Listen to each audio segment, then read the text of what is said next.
Okay, folks. So this next segment is kind of a story because it started right before Thanksgiving, and we have not, of course, been on since last Tuesday. So this is a story about how a movement that prides itself on being red-pilled about the deep state came to blame a crime that was clearly aided and abetted, if not outright committed by the deep state, on everything and everyone but the deep state. That's kind of what this is a story exemplifying. And it kind of starts here with this video that went kind of viral of members of Congress and the Senate reminding soldiers that they are not obligated to follow illegal military orders. So let's take a look at a little bit of this. This administration is pitting our uniformed military and intelligence community professionals against American citizens. like us. You all swore an oath to protect and defend this Constitution. Right now, the threats to our Constitution aren't just coming from abroad, But from right here at home. Our laws are clear. You can refuse illegal orders. So that's Mark Kelly. He became the sort of poster boy for this. You can refuse illegal orders. you must refuse illegal orders. No one has to carry out orders that violate the law or our Constitution. We know this is hard. And that it's a difficult time to be a public servant. But whether you're serving in the CIA, The Army, Our Navy, the Air Force, Your vigilance is critical. All right, so you get the picture. So that ruffled some feathers, and our friends over here at the Get Off My Lawn podcast were particularly upset about this. So here is Walter Kern. Walter Kern responding to Mark Kelly. Kelly should specify what he believes these illegal orders to be, give cases of them, describe them both as they compare to historical illegal orders. In other words, have there been past times in America where this has happened? Or is he talking about Nazi Germany? He better clarify himself, because if he doesn't clarify himself, and I'm going to just go out on a limb, he belongs in the brig. He belongs in the brig. Well, the Department of War. This is not. Look at Taibbi's face when he says that. So he's such a clearly unhinged He comment. belongs in the brig. Look. Well, the Department is of not- War. Oh, no. Almost. Sorry. I got to go back a little further. By himself, and I'm going to just go out on a limb. He belongs in the brig. He belongs in the brig. Thank Well, God, the here he Department goes. of War. This is not funny. This is, as I went before. I sympathize with Taibbi a little bit there. He reminds me of me when Russ watches too much Disney. Like, yeah, I know, okay. All right, now I know. All right. Well, there's a difference. I'm right. Yeah. Yeah, I know. It's like, okay, okay, here he goes. This is Civil War talk. This is Civil War adjacent talk.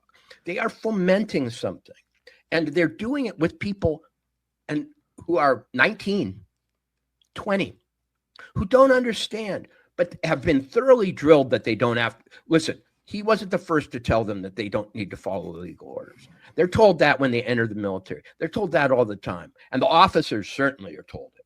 They all know it. His game is cute, but I think he hasn't been called out strongly enough, to be honest. I think it's shocking that he has fellow party members who are supporting this. I think it's shocking that NPR. What happens when you're like one of the most respected free speech advocates in the modern history of media, and you're talking to Keela Worm co-host? Yeah, you're talking to Keela Worm co-host, goes on a rant about how a guy belongs in a military prison for reminding soldiers that they don't have to follow illegal orders. And unless he specifies what he's talking about, he should be thrown in the brig. Actually, this is the beginning of a breakdown, and we're standing for it. And we're worried about whether or not the punishment for sedition is death. Well, it actually is. I mean, I didn't make that. Wow. Wow. The question is whether this is sedition. Wow. So you're actually going to validate Donald Trump's tweet, which I believe even the administration had to walk back that he wasn't actually calling for the death of these senators.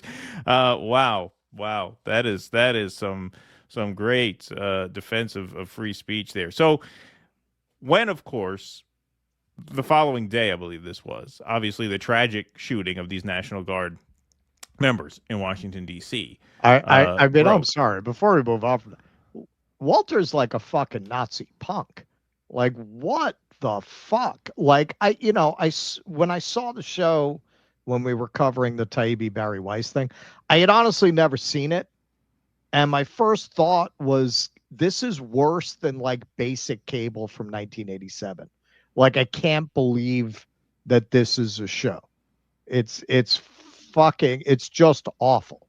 It's just absolutely awful.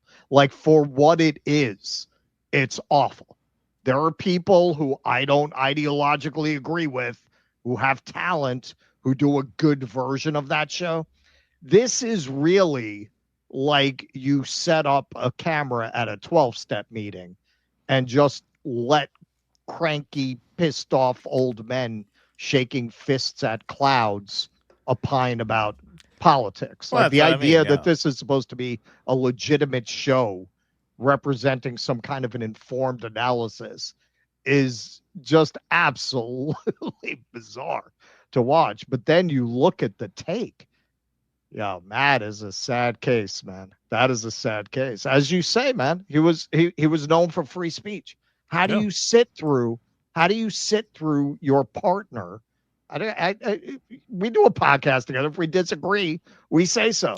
Yeah, no. How If do you Russ, how do if you Russ not tells me, speak up? yeah, yeah, no, it's just insane. It's just really insane. And remember, the IRS owed him money. Well, not so he doesn't That's have what to he submit to says. an audit. Yeah. That's what he says. So this is all on the up and up, which I totally believe him, but that almost makes it a little bit more That makes it pitiful, much worse. because makes it more pitiful.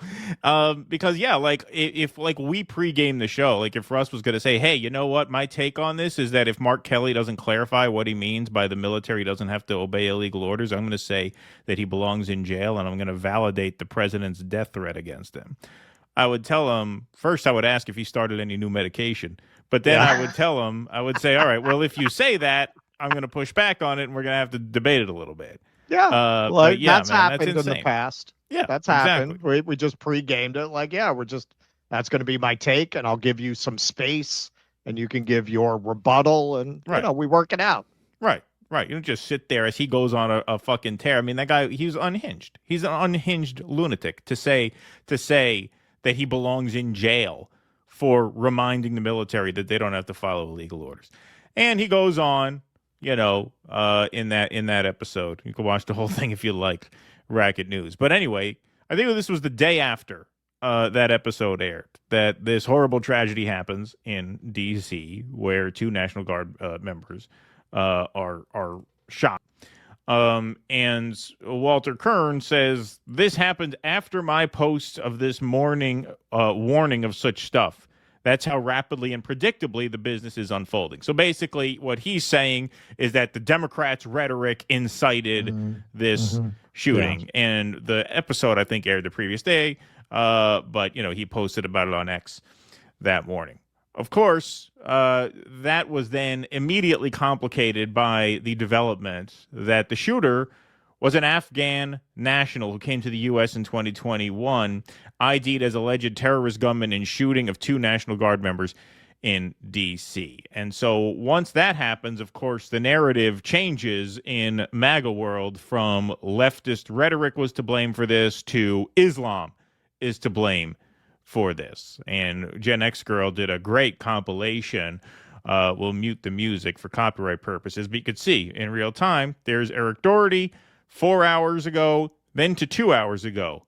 Leftist rhetoric highlighted, Islam is a huge threat highlighted. They just changed the script. Doesn't matter what's true at all. Doesn't matter what the social consequences of this are. Nick Sorter, same thing. Democrat rhetoric did this to, we have millions of people here who want us dead. So basically changing this because the leftist rhetoric thing was deflated by the fact that he's Muslim. And he can go. The shooting occurred in the context of Democrats and leftists saying the National Guard troops are following illegal orders too, as in Europe with its numerous deadly terrorist attacks, blah, blah, blah. You get the point. Benny Johnson, Democrats, just 2 days ago, Democrats said he was issuing unlawful orders too. Now, of course, it's Afghan nationals and Muslims to blame. So you get the point. So the leftist rhetoric thing, so the whole rant that Walter Kern went on, he took a lot of credit for predicting that until the narrative changed. And now, of course, it goes from being a leftist rhetoric problem to a Muslim problem. And now they, of course, dial up the indignation and the outrage, right? So Jane Mayer... And just when you look at that, no organic person with real opinions behaves that way. No person who's not a pro, who's just giving false opinions for hire, would act like that. Well, if you're a decent person who like doesn't want to just, you know, run your mouth without knowing what you're talking about because you actually have concern for like the implications of your speech, you kind of wait for information to come in, or the truth, right? You wait for information to come in and you dole it out as you receive it and vet it and confirm it to make sure that you're being constructive and that you're not agitating for social unrest, right? But that's not the business that these people are in. So Jane Mayer says, this is so tragic, referring to the shooting, so unnecessary. These poor guardsmen should never have been deployed. I live in D.C. and watched as they had virtually nothing to do but pick up trash. It was for political show, and at what a cost. So as you can see, that gets ratioed as if she was blaming the guardsmen for their own death, which of course she was not. She had a reaction that I think is pretty mainstream, which is look at all this chaos that's being brought upon the country. Nobody's lives are getting any better. Why did this have to happen? Why were they even there? If they weren't there, this wouldn't have happened. Why are we creating this tension? That's not excusing the shooting. It obviously is a horrible, like, despicable act. It's not blaming the victim. You know, these guards members, these military personnel, in my experience, military people interpersonally have always been super generous and selfless and service-oriented. She was not saying anything to the effect of they deserved it or it's their fault or nothing. She's just saying, like, man, this really should not, like, so many things could have transpired such that this wouldn't have happened. What a shame that everything transpired the exact wrong way. That's all she said. But, of course, Matt Pick-Me Van Swall says the shooter is responsible for shooting the National Guard. She did not say he wasn't. The National Guard is not responsible for getting shot for just existing. Again, she didn't say that. Again, these are just people who jump on the outrage in order to agitate for as much social instability as possible. Kyle Lamb, it's their fault for being there. Did not say that. She did not say that. It's quite a disgusting take. That was not her take. Representative Mike Collins, apologize and repent. For what? For saying this should not have happened? For saying there were a lot of decisions made along the way that could have prevented this and none were made that way? Megyn Kelly, Jane, delete this post. Again, just ginning up outrage for nothing. Mays says if you have a job, you should be fired for this. Megyn Kelly, wasn't she 2 weeks ago talking about how attraction to 15-year-olds wasn't actually pedophilia. PDF? Yeah, exactly. Yeah. Mays says if you have a job, you should be fired for this. It's that sick. What's sick? What is sick? Nothing she said was sick. She didn't blame the victim. She didn't say anything offensive at all. Nothing. If you don't believe me, believe the victim's boyfriend. It's the Jerry Springerization of society. Yeah. Everything is ginning up an audience to point a finger and feel morally superior. Right. It's all about just getting engagement. It's just engagement farming at whatever cost, does not matter. Here's the boyfriend of the guardswoman who was killed. And other things regarding his treatment.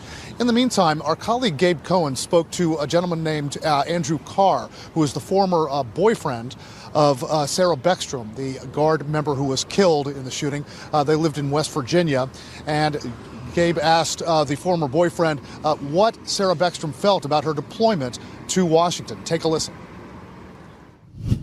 Did she believe in the mission of being there? Did she think it was important, or did she think they didn't belong there, the West Virginia National Guard?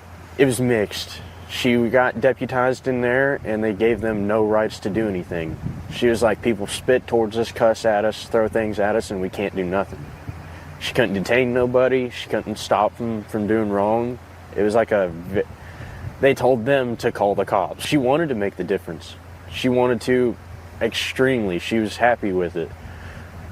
And she just was also like, why am I here if I can't do nothing? Where they limited them so much, she's like, it's pointless. She's like, I get why we're here, crime's bad, but it's pointless if we can't do anything. Okay, so she believed in the mission, but at the same time felt that she couldn't really do anything. So you could interpret pretty fairly from that they were there as a political show of force, right?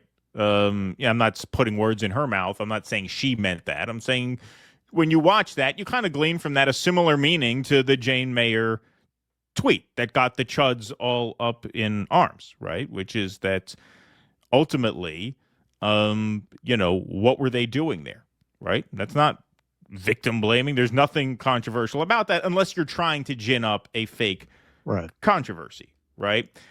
What nobody seems to want to talk about is this. So here's another development. Lara Logan tweets out, urgent, is the CIA behind the murder of 2 U.S. soldiers near the White House? Did they direct or orchestrate this act of war? Take a close look at the gunman's ID card below. Add to this, he was a member of the Kandahar Strike Force, a CIA-backed paramilitary unit. He's one of theirs. That's right. The CIA then confirmed that suspect in Washington, D.C. National Guard shooting had ties to CIA. Agency confirms, reports The Guardian. The suspected shooter of 2 National Guard members in Washington, D.C. on Wednesday worked with CIA-backed military units during the U.S. war in Afghanistan, the agency has confirmed. The alleged gunman, identified as Ramanullah Lakhanwal, 29, came to the U.S. in September of 2021 under an Operation Allies Welcome program that gave some Afghans who had worked for the U.S. government entry visas into the U.S. He was granted asylum in April this year under the Trump administration, Reuters reported. Lakhanwal's ties to the Central Intelligence Agency, which worked alongside U.S. Special Forces in Afghanistan, were confirmed by the CIA director, John Ratcliffe, to media outlets. The Biden administration justified bringing the alleged shooter to the United States in September 2021 due to his prior work with the U.S. government, including CIA, Ratcliffe told Fox News Digital, adding that Lakhanwal's involvement with the agency was as a member of a partner force in Kandahar, which ended shortly following the chaotic evacuation. The 2 victims in the attack were named as Sarah Beckstrom, 20, and Andrew Wolf, 24. Both are members of the West Virginia National Guard. Beckstrom succumbed to her injuries on Thursday evening, Donald Trump said. Beckstrom's father had told the New York Times in a phone call earlier in the day that his daughter was unlikely to recover. I'm holding her hand right now, Gary Beckstrom said. She has a mortal wound. It's not going to be a recovery. Wolf was fighting for his life, according to the president. Both Beckstrom and Wolf had both been sworn into service less than 24 hours before they were ambushed at a bus stop by the suspect. So obviously just an absolutely gut-wrenching, horrible story. So Trump then publishes his, Thanksgiving Day opus here, with the end being, even as we have progressed technologically, immigration policy has eroded those gains and living conditions for many. I will permanently pause migration from all third world countries to allow the U.S. system to fully recover, terminate all the millions of Biden illegal admissions, including those signed by Sleepy Joe Biden's auto pen, and remove anyone who is not a net asset to the United States or is incapable of loving our country, end all federal benefits and subsidies to non-citizens of our country, denaturalize migrants who undermine domestic tranquility, and deport any foreign national who is a public charge, security risk, or non-compatible with Western civilization. These goals will be pursued with the aim of achieving a major reduction in illegal and disruptive populations, including those admitted through an unauthorized and illegal auto pen approval process. Only reverse migration can fully cure this situation. Other than that, happy Thanksgiving to all, except those that hate, steal, murder, and destroy everything that America stands for. You won't be here for long. So now the line that they're on, we're going to get more into this in detail in the next segment, is remigration. And this is in response to the shooting, because the guy came from Afghanistan. Of course, nobody wants to talk about that he was CIA trained. No one wants to mention that. Homeland Security says the stakes have never been higher and the goal has never been more clear. Remigration now. Steve Laws says U.S. Homeland Security calling for remigration now is a huge meta-political victory. We have a very long way to go, but they've just normalized the term. Remigration is mainstream. This is basically a Nazi term, by the way, as we're going to get into detail more in the next segment. So Trump then tweeted, which was then reposted by the official White House account, Immigration and Nationality Act, Section 212F. Whenever the president finds that the entry of any aliens or of any class of aliens into the United States would be detrimental to the interests of the United States, he may, by proclamation and for such period as he shall deem necessary, suspend the entry of all aliens or any class of aliens as immigrants or non-immigrants, or impose on the entry of aliens any restrictions he may deem to be appropriate. So Jack Posobiec loves this. They all have to go. The families, too. Tear up the visas, send them back. So here's Donald Trump being asked about the vetting or lack of vetting of the shooter. A question about this tragic shooting in Washington, D.C. U.S. officials say that the suspect worked very closely with the CIA in Afghanistan for years, that he was vetted, and the vetting came up clean. He went cuckoo. I mean, he went nuts. And that happens, too. It happens too often with these people. You see them. But look, this is how they come in. This is how they're standing on top of each other, and that's an airplane. There was no vetting or anything. They came in unvetted.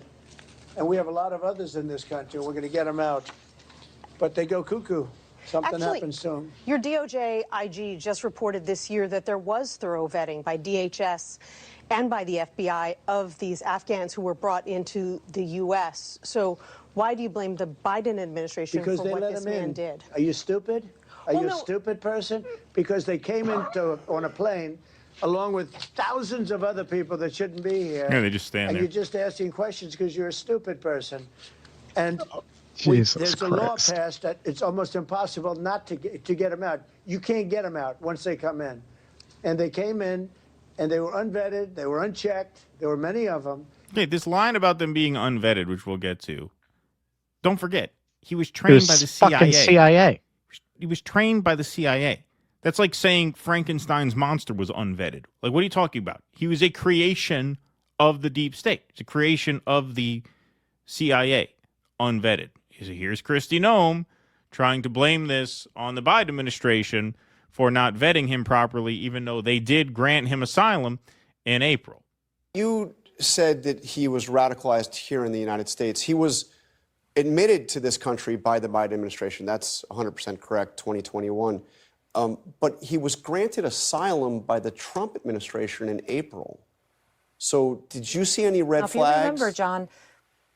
Yeah, did you see any red flags? John, all the information that was gathered on that vetting process was gathered under the Biden administration. His asylum claim application started under the Biden administration. That information was provided by them, and the responsibility lies with them. And we need to know that and speak the truth of how this entire process happened so that we can fix it.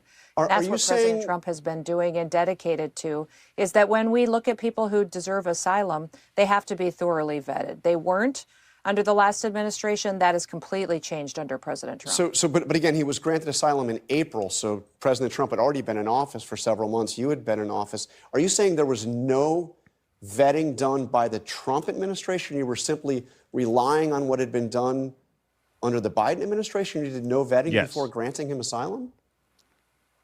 The processes were put in place using information that was gathered during the application process that happened under Joe Biden. And that has been completely fixed. And new metrics and new processes have been added under President Trump. He immediately went to work, and we put in place under USCIS the new data and new information that can be gathered, such as... Well, not that immediately. I mean, it was April. So when did this start? When did things start becoming your problem, right? See, it seems like you want to kind of like start the timeline at a very convenient place, right? As you can see, he's kind of talking around that. So is Pam Bondi. Here is Pam Bondi talking about the Operation Allies Welcome program. Operation Allies Welcome Program, minimal to little vetting. I was on the phone last night with Secretary Kristi Noem at length. They did not do biometrics. They did not do social media. They did very little, if minimal, vetting on all of these people. And now to take a step back, we have a 1.5 million backlog of people that have come into our country. And as you said, these people are being radicalized.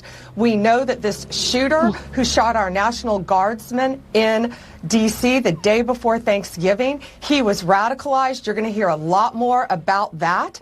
And I'd be curious to hear a lot more about that. Like, radicalized where? You mean radicalized in Afghanistan by the CIA, who recruited him into what human rights groups call a death squad? So let's take a look at this. So DD Geopolitics did a pretty good summary. Everyone is spinning the Lachenwall D.C. shooting into a left-right blame war. The facts don't allow for that. Here's what's actually documented. He entered the U.S. on a special immigrant visa during Operation Allies Refuge, a process that began under Trump, was executed during the Biden withdrawal, and was supported by bipartisan votes in Congress. Yeah, like, if you can blame this on Biden insofar as that the withdrawal was extremely chaotic and ill-planned, and it resulted in maybe a lot of people coming here who shouldn't have because everything was done so hastily. Like, that's a fair criticism. But you granted him asylum, and if you're blaming the root cause of this first on leftist rhetoric, then on Islam, and then on immigration, you're really ignoring the elephant in the room, which is the deep state, the CIA. He entered... This is going to be a very rare event on this show. I'm going to throw Biden a lifeline. If you remember how much pushback he was getting from all quarters, including the media, at the trying to turn it into a women's rights issue. He might have felt like if he didn't move, they were going to build enough momentum that he couldn't do it. Got to move fast, Jack. Maybe. No, seriously. Yeah. Like they possible. were really, really pushing to stop that from happening.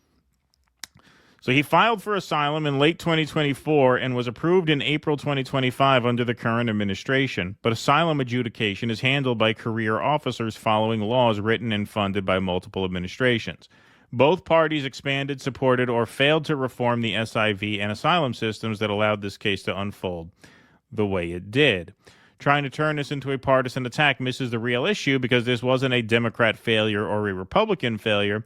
It was a system failure decades in the making, and both sides helped build the system. Bush started the war, Obama continued it, Trump expanded the SIV pipeline, Biden executed the withdrawal and processed the evacuees, Congress funded it under all four. If people want accountability, start with the policies, not the tribal talking points. I think that's very well said. Now let's take a look at what the root cause of this actually is.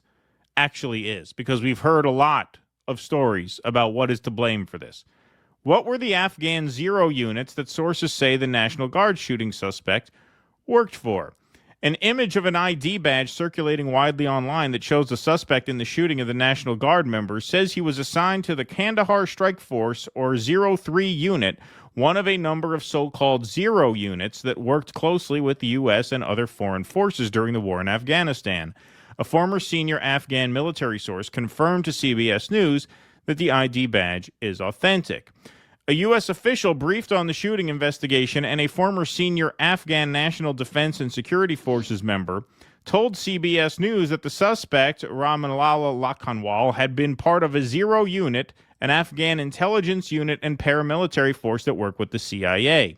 The units were exclusively composed of Afghan nationals and operated under the umbrella of the National Directorate of Security, or NDS, the intelligence agency established within the CIA, with CIA backing, for Afghanistan's previous U.S.-backed government.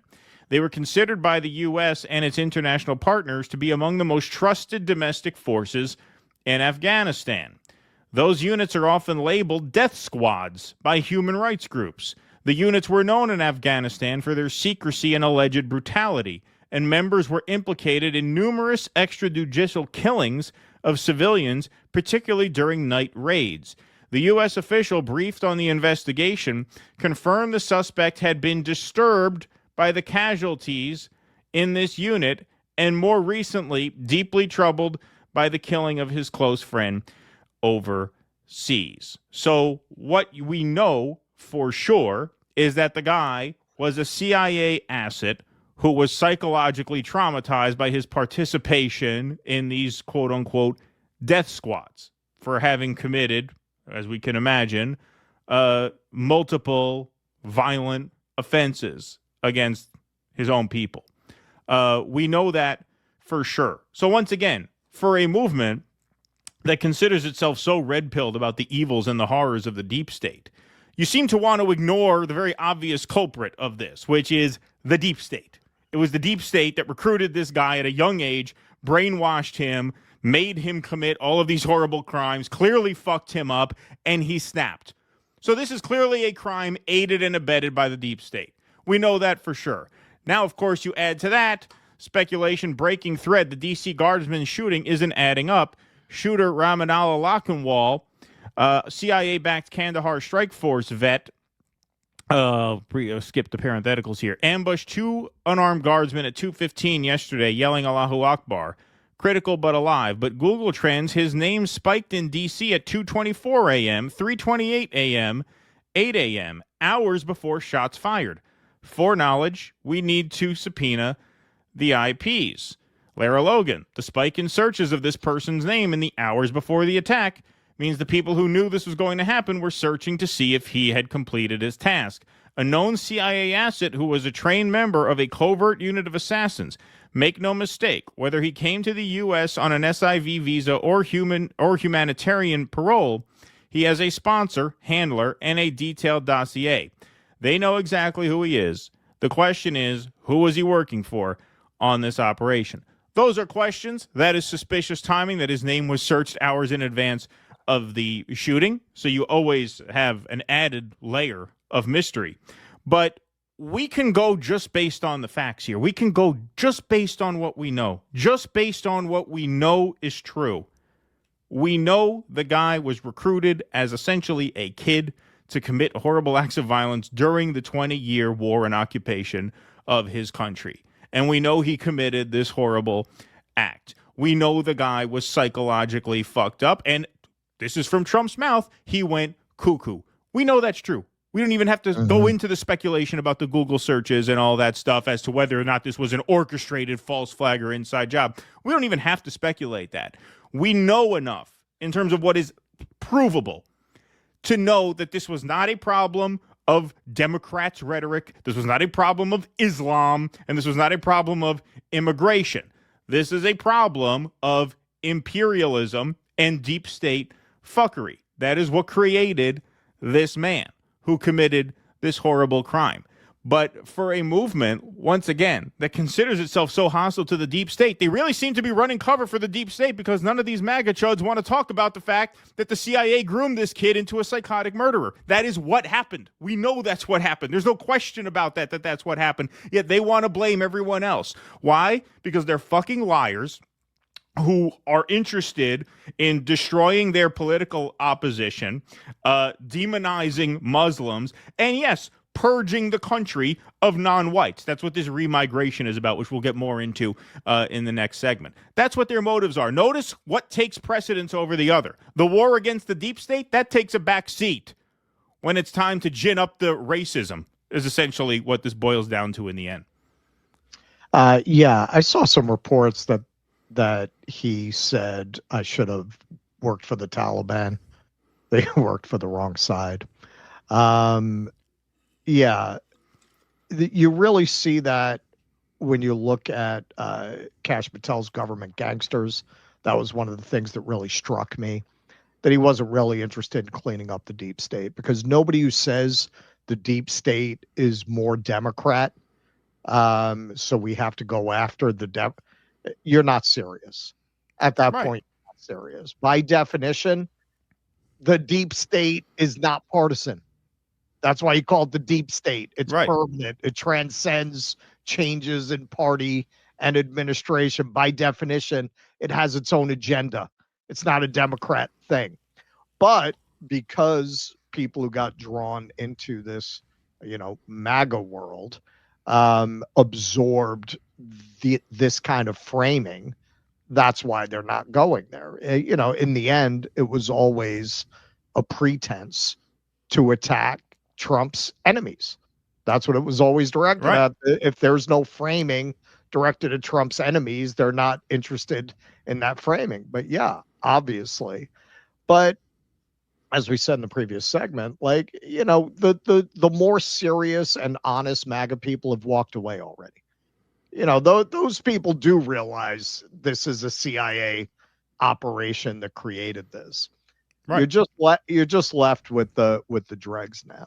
But where it is fucking dangerous, you can really see this concerted effort to create a white nationalist movement, man. Like, Elon has just been almost everything coming out of Elon right now is about white victimhood. White people, he's posting about the Ukrainian girl who was killed on the bus, just everything. Why aren't they reporting there was some murder that the chuds are talking about that was committed by blacks against a white person? Elon Musk is sharing out statistics of more whites being killed by blacks. Like, why? Like, why all of a sudden? It seems very coordinated. And when you look at that evidence that they were searching this name ahead of time, and you look at what they're doing with this, it's part of an overall agenda. These people are fucking Nazis. This is a coalition of Jewish supremacists who believe very much in a Jewish supremacist ethno-state like Stephen Miller, and straight up original Coke flavor white supremacists like Elon, like Donald Trump, and they're working together to get brown people out of the country, man. And we certainly considered that kind of rhetoric overheated and, you know, Democrat propaganda until this second term. I mean, you can't deny what they've done. The first term, I just didn't buy it. You know, I mean, yeah, Trump's a racist, so is Joe Biden. So are the Clintons, for that matter. Like, all these people are fucking right, of course, yeah. So I didn't really consider that much of an argument. But this time around, you can't deny it. Like, they came in this time with a plan, and that plan is really a Nazi fascist plan, and you can see it with everything that they do. And just like with Charlie Kirk, it would not surprise me if they shut off this feature where you can look up searches, because people keep finding this stuff after these assassinations. It's kind of scary how much this looks like a coordinated plan to sow chaos. Every few months, they sow chaos with an incident like this and use it to justify a fascist, truly white supremacist agenda. Like, this is no fucking around. This isn't, you know, Robin DiAngelo ranting about white people not wanting to sit with the black people on the bus. Like, this is for real, man. This is real. What else do you call it? Well, it's not working. I mean, this is the thing, and this is where they're miscalculating. It's not working. We've already passed the tipping point. Like I said this a couple of weeks ago. You're past the tipping point where the public is just rejecting this. I expect the next round of poll numbers to have Trump's favorability numbers lower than they are now, because when shit like this happens, as much as Jane Mayer got shit for that tweet, I think that her tweet reflects the mainstream sentiment, which is that who's on X. Well, who's on X, right? Look at all this chaos that's being sown. Look at all this strife. Look at all of this horrible shit. Whose lives are actually getting better? Like, what is this administration doing to make anybody's lives better? You wait until the ACA subsidies go. Like, as it is now, right? Even before the big beautiful bill stuff, you look as it is now. People answer polls: are you better or worse off than you were a year ago? You're having 70% of people saying that they're worse off, and I believe that half of the people who say they're not are just Trump loyalists who don't want to answer a poll in a way that's going to be embarrassing to daddy, right? I think if people are being honest, it's more like 80 to 90% of people saying that they're worse off. And the average person understands that. And I think you're dealing with certain cross sections of people. I think like there's obviously a certain cohort of the population that sees this and likes this, right? And that's what's left of the Trump base.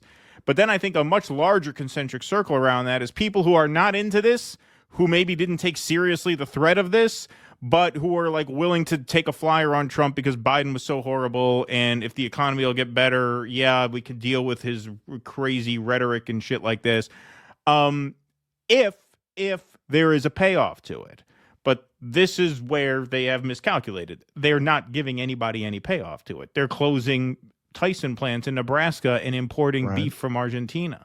So once you make that, once you screw people over in that way, this stuff just doesn't play. This is a non-starter at this point. This is why I'm saying, they'll go along with it if their lives are improving, because then they'll make that connection. Some people will say, yeah, you know what? Hey, it's a price of doing business, whatever. I'm not defending. I'm just saying that's the reality of it. But once you screw people over as hard as they have, there is no way for them to reverse this trend of just spiraling support. Which is why I say there is no real legitimate way they can hang on to any kind of political power. If democracy is able to function, they will be driven out of power. This is a losing movement absent a total flipping of the board, right? Which is a concern, obviously. I'm not going to say it isn't. But it's not working out as planned because people are rejecting this en masse. So that is the good news. Please clap.